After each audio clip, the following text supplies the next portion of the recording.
David हेडलीच्या साक्षीचा चौथा दिवस. मुंबई विमानतळ कफ परेड वरळी गेटवे ऑफ इंडियाची केली होती रेकी.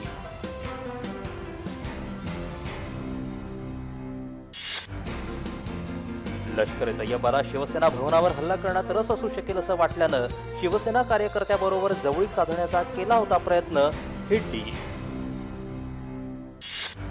मुंबईत उद्यापासून सुरू होणार मेक इन इंडिया सप्ताह. सप्ताहाची तयारी अंतिम टप्प्यात. पंतप्रधान करणार उद्घाटन.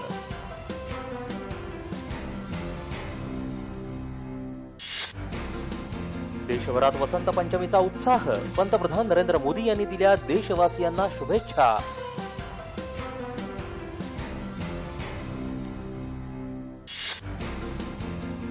राज्यातली विजेची वाढती गरज लक्षात घेऊन डहाणू इथं 2 औष्णिक ऊर्जा प्रकल्प उभारण्याचा विचार असल्याची ऊर्जा मंत्री चंद्रशेखर बावनकुळे यांची माहिती.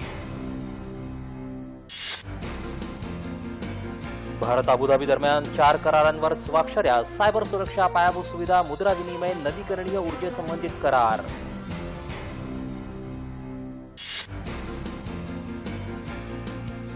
देशातून 2030 पर्यंत मलेरियाचं संपूर्ण उच्चाटन करण्याचं ध्येय असल्याचं केंद्रीय आरोग्य मंत्री जे.पी. नड्डा यांचं प्रतिपादन. नव्यानं स्थापन झालेल्या आशियन इन्फ्रास्ट्रक्चर इन्व्हेस्टमेंट बँकेच्या उपाध्यक्षपदी भारताच्या डी.जे. पंडियन यांची नियुक्ती. इतर देशांच्या तुलनेत भारतीय शेअर बाजार सुस्थितीत. अर्थव्यवहार सचिव शशिकांत दास यांची स्पष्टोक्ती. जागतिक घडामोडींमुळे भारतीय शेअर बाजारात होते घसरण. इंधनाची गुणवत्ता सुधारण्यासाठी केंद्र सरकार करणार 60,000 कोटी रुपयांपेक्षा अधिक गुंतवणूक. पर्यावरण मंत्री प्रकाश जावडेकर यांची माहिती. राज्यात संत गाडगेबाबा ग्राम स्वच्छता अभियान बंद करण्यात आलं नसून केवळ मूळ योजनेच्या निकषात बदल करून राबवलं जाणार. मंत्री बबनराव लोणीकर यांची माहिती.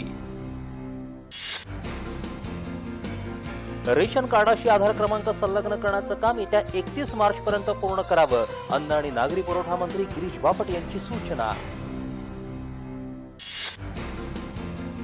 राज्यात पहिल्यांदा 10,000 तीव्रांची लागवड करण्याचा कार्यक्रम ठाणे महापालिकेनं घेतला हाती. काल कोळशेत खाडीत झाली सुरुवात. 19 वर्षांखालील क्रिकेट विश्वचषक स्पर्धेच्या अंतिम फेरीत भारत वेस्ट इंडिजमध्ये होणार लढत.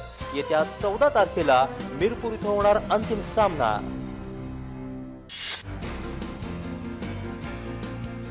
T20 क्रिकेट स्पर्धेत आज भारत श्रीलंका दरम्यान रांची इथं दुसरी लढत. भारतासाठी सामना जिंकणं गरजेचं.